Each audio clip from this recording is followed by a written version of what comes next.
Hello, मेरा नाम ज्योति है और मुझे एमडीआर टीबी ऑफ स्पाइन है। करीबन 1 साल हो गया मुझे मेडिसिन खाते हुए।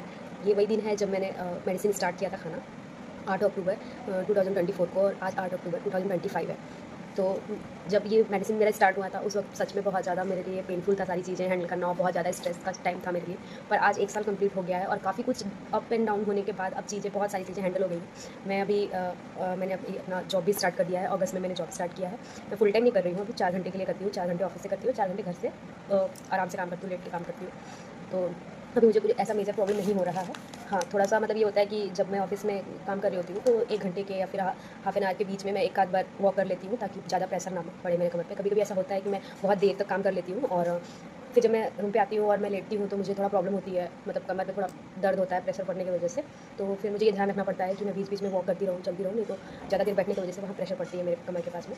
अभी वीकनेस है मुझे, क्योंकि मेडिसिन्स चल रही हैं, वो बहुत हार्ड मेडिसिन्स हैं मेरे 5 मेडिसिन्स चल रहे हैं।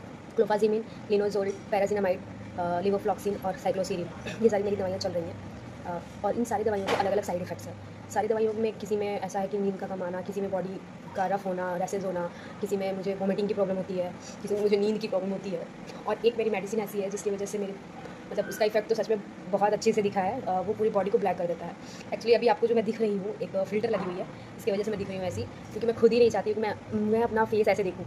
थोड़ा डिमोटिवेशन फ़ील होता है, इस वजह से मैंने फ़िल्टर यूज़ किया है। बट मैं अभी बहुत डार्क हो गई हूँ, और सब मुझे कहते हैं कि आप डार्क हो गए हो। मैं जब यहाँ वर्क प्लेस पे भी अपनी गई, तो सब तो शॉक थे कि इतना ज़्यादा कैसे हो गया, मेडिसिन्स लगते हैं आपके बहुत हार्ड है। मैंने कहा कि हाँ, मेडिसिन्स तो हार्ड है, और प्लस उसमें जो मेरी मेडिसिन चल रही है उसके साइड इफ़ेक्ट ही है कि मुझे मेरा ये कालापन हो गया है। तो जो इस दवा से ये होता है उसका नाम क्लोफाज़िमिन है। वो क्लोफाज़िमिन उसमें बॉडी का मेलानिन बढ़ा देता है, जिसकी वजह से ये कालापन आ जाता है। बट इसका कोई ऐसा टेंशन वाली बात नहीं है। जब मेरा ये मेडिसिन कंप्लीट होगा, 18 ईयर का मेरा कोर्स, 18 मंथ का जब मेरा कोर्स कंप्लीट होगा, तो वो फिर तो फिर ये मेडिसिन भी धीरे-धीरे ये जो साइड इफ़ेक्ट है वो कम होने लगेगा, और 6 महीने, 7 महीने, 8 महीने या फिर 1 साल के अंदर वो फिर से मेरे पहले जो कलर था वो आ जाएगा। तो लेकिन फिर भी एक लड़की के लिए तो बहुत ज़्यादा ही ये टेंशन वाली बात है कि उसका कलर अगर डार्क हो रहा है। तो इसके रिगार्डिंग मैंने डॉक्टर से भी बात किया था, और मैंने कुछ वीडियोज़ भी देखे थे कि मुझे क्या-क्या करना चाहिए। तो डॉक्टर ने तो मुझे मतलब सलाह दिया कि आप जितना ज़्यादा हो सके पानी पियो, क्योंकि बॉडी अगर हाइड्रेट रहेगी तो वो जो कालापन का इफ़ेक्ट है जो आपकी बॉडी पे ज़्यादा दिख रहा है वो थोड़ा लाइट होगा। मैं ये तो नहीं कहूँगा कि खत्म होगा, क्योंकि मेडिसिन आपकी डेली चल रही है, वो डेली आप खा रहे हो तो वो डेली बैलेंस करके रखेगा आपके डार्कनेस को। लेकिन आप उसको थोड़ा लाइट कर सकते हो पानी पी के, हाइड्रेट करके खुद।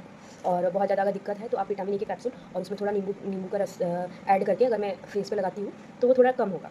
उन्होंने बस इतना कहा। मैंने उनसे ये भी पूछा कि अगर ग्लूटाथायोन ले सकती हूँ क्या मैं, मतलब इस सिचुएशन में। तो उन्होंने कहा कि ग्लूटाथायोन आप लोगे, कोई ऐसा इशू नहीं है, लेकिन अगर आप लेते हो तो कोई फ़ायदा नहीं है, क्योंकि आप जो मेडिसिन आप जो खा रहे हो टीबी वाली, ये तो आप बंद करोगे नहीं, और वो आपका बढ़ाएगा ही। मतलब वो तो डेली एक बैलेंस करके रखेगा कि हाँ, ये आप खा रहे हो तो आपका मेलानिन बढ़ रहा है। तो जब वो बैलेंस करके रखेगा तो ये दवाई इफ़ेक्ट ही नहीं करेगी, तो फिर आप पैसा भी यूज़ लगाओगे, फिर कोई इफ़ेक्ट भी नहीं पड़ेगा, तो कोई फ़ायदा नहीं है। इससे बेटर है कि अपनी दवाइयाँ कंप्लीट कर लो, उसके बाद आप कुछ जो भी आपको ट्रीटमेंट लेना होगा तो आप करना उसके बाद। लेकिन अभी तो फिलहाल आप मेडिसिन, अपनी जो मेडिसिन चल रही है उसके साथ आप कुछ मत लो। तो ये सारी चीज़ें मेरे डॉक्टर से बात हुई थी, और कुछ मैंने वीडियोज़ देखे थे जिसमें ऐसा, मतलब कुछ लोगों ने बताया था अपना एक्सपीरियंस कि लीवर पे इफ़ेक्ट पड़ता है टीबी की दवाइयों से। और कुछ मेरे फ्रेंड्स हैं डॉक्टर हैं, उन्होंने भी मुझे बताया था कि लीवर की कुछ साइड से मेडिसिन लेते रहो, नहीं तो फिर लीवर की प्रॉब्लम हो सकती है। और टीबी की दवाई इतनी हार्ड होती है जो डायरेक्ट लीवर पे इफ़ेक्ट करता है। इसके लिए भी मैंने डॉक्टर को कंसल्ट किया था कि हाँ, ये सारी चीज़ें मैंने देखा था, तो क्या मुझे कोई मेडिसिन अगर ऐसा हो, तो कोई विटामिन्स हो तो मैं उसके साइड इफ़ेक्ट को थोड़ा कम करने के लिए ले सकती हूँ। तो उन्होंने कहा कि ठीक है, आप पहले टेस्ट कराओ, हम देखना चाहते हैं कि आपका लीवर का क्या कंडीशन है। अगर लीवर पे कुछ इफ़ेक्ट पड़ रहा है तो देखते हैं आगे क्या कर सकते हैं। फिर उन्होंने मेरा टेस्ट कराया, ब्लड टेस्ट हुआ, और लिवर टेस्ट में भी जो होते हैं वो एलएफटी वगैरह मेरे हुए। फिर जो रिपोर्ट आया, रिपोर्ट में सब कुछ नॉर्मल था।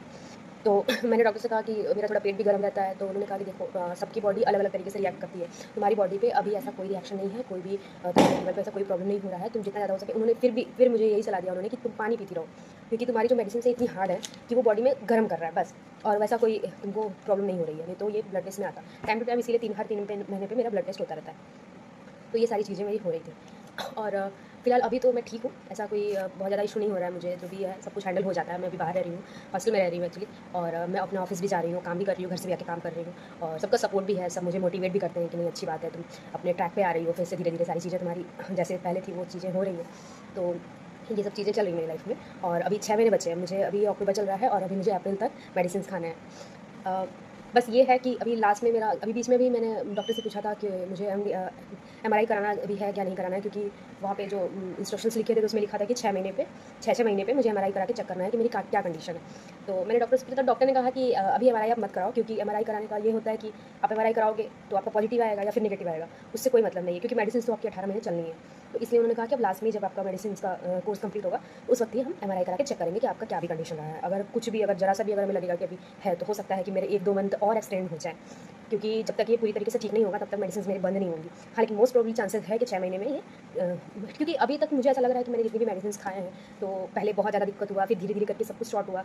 मैं बैठने लगी, चलने लगी, घूमने लगी, टहलने लगी। अभी मैं काम भी कर रही हूँ, ऑफिस भी जा रही हूँ, तो सब कुछ धीरे-धीरे month day by day, month by month मेरा बॉडी में चेंजेस आती गई और सारी चीज़ें ठीक होती गई। तो मुझे भी अंदर से ये लगता है कि मैं ठीक हो रही हूँ और 18 महीने के बाद मेरी मेडिसिन भी बंद हो जाएगी। बीच में एक टेस्ट हुआ था, फर्स्ट पे टेस्ट होता है, वो फार्मिंग टेस्ट होती है, उसमें भी मेरा नेगेटिव ही आया था, ऐसा कोई उसमें भी कोई प्रॉब्लम नहीं आई थी, तो सब कुछ पॉजिटिव वे में ही चल रहा है। मैं आपको एक बात बताती हूँ, अभी कुछ टाइम पहले मेरे एक वीडियो पे कमेंट आया था, एक कोई लड़की थी जिसको एमडीआर टीबी हो गया है, एक्चुअली उसको लंग्स का एमडीआर टीबी हो गया है। तो उसे पहले भी टीबी था और वो पहले नॉर्मल टीबी हुआ था, उसने अपना कोर्स कंप्लीट किया होगा और फिर उसके बाद फिर उसने बताया कि उसने कुछ ऐसे कोल्ड ड्रिंक वगैरह पी लिया और उसकी वजह से फिर उसको सेकंड टाइम फिर से हो गया टीबी और इस बार जो हुआ वो एमडीआर हो गया। तो वो उसने मुझे कमेंट में मैसेज किया था कि आपका कैसे है और आप मुझे मेरी हेल्प करो। मैं जब मुझे उसने ये सारे क्वेश्चंस किए तो मैंने उसका रिप्लाई किया उसे और कहा कि टेंशन मत लो, जो भी है वो ठीक हो जाएगा। और मुझे भी एमडीआर टीबी है और मेरा तो स्पाइन टीबी है, तो मेरा तो थोड़ा और ज़्यादा दिक्कत वाली चीज़ें थी, बट सब कुछ हैंडल हो जाता है, परेशान मत हो। मैंने उसे समझाने की कोशिश की अपनी तरीके से और मैं उसे पॉजिटिव ही सोचने के लिए कह रही थी कि तुम पॉजिटिव सोचो, पॉजिटिव थिंकिंग रखो अपने दिमाग में कि नहीं मैं ठीक हो जाऊँगी और सारी चीज़ें ठीक होगी। बट वो ज़्यादा ही परेशान थी, वो एकदम ये बोल रही थी कि नहीं ये ठीक नहीं होता है, डॉक्टर ऐसे ही बोलते हैं, डॉक्टर सिर्फ बेवकूफ़ बनाते हैं, ऐसा कुछ नहीं होता, ठीक नहीं होता है। मुझे देखिए, मैं पहले एमडीआर मुझे टीबी हुआ था नॉर्मल, मैं दवाइयाँ खाई, फिर मैं ठंडा पी लिया, डॉक्टर ने मुझे मना भी नहीं किया था, मेरी प्राइवेट हॉस्पिटल से मेरी मेडिसिन चल रही थी और मुझे फिर से दोबारा एमडीआर टीबी हो गया और उसने मुझे इतने नेगेटिव कमेंट्स किए थे, मतलब मैसेज किया था कमेंट में, या कि सच में मैं तो बहुत परेशान हो गई उसके कमेंट मैसेज से, तो मैंने उसको रिप्लाई देना ही बंद कर दिया। बट अगर अगर तुम मेरा वीडियो देख रही हो तो मैं बस इतना कहूँगी कि देखो, इतना नेगेटिव सोचने की ज़रूरत नहीं है। धीरे-धीरे सब कुछ हैंडल हो जाएगा और तुम गवर्नमेंट हॉस्पिटल से ट्रीटमेंट लो, वहाँ से मेडिसिन लो, वहाँ पे मेडिसिन तुमको फ्री ऑफ कॉस्ट चल रही है, गवर्नमेंट की स्कीम होती है, तो उसमें तुमको फ्री ऑफ कॉस्ट मेडिसिन मिलेगा। जब तक तुम्हारा ये ठीक नहीं हो जाता तब तक तुमको मेडिसिन मिलेगी, ठीक है? तो प्लीज़ मैं सबसे कहूँगी कि कोई कमेंट बॉक्स पे प्लीज़ पॉजिटिव ही लिखो, नेगेटिव ना लिखो, कमेंट ना करो, क्योंकि थोड़ा मुझे भी ऐसे मोटिवेशन मिलता है अगर पॉजिटिव आती है मुझे कमेंट तो बस आज के लिए थैंक यू, बाय बाय।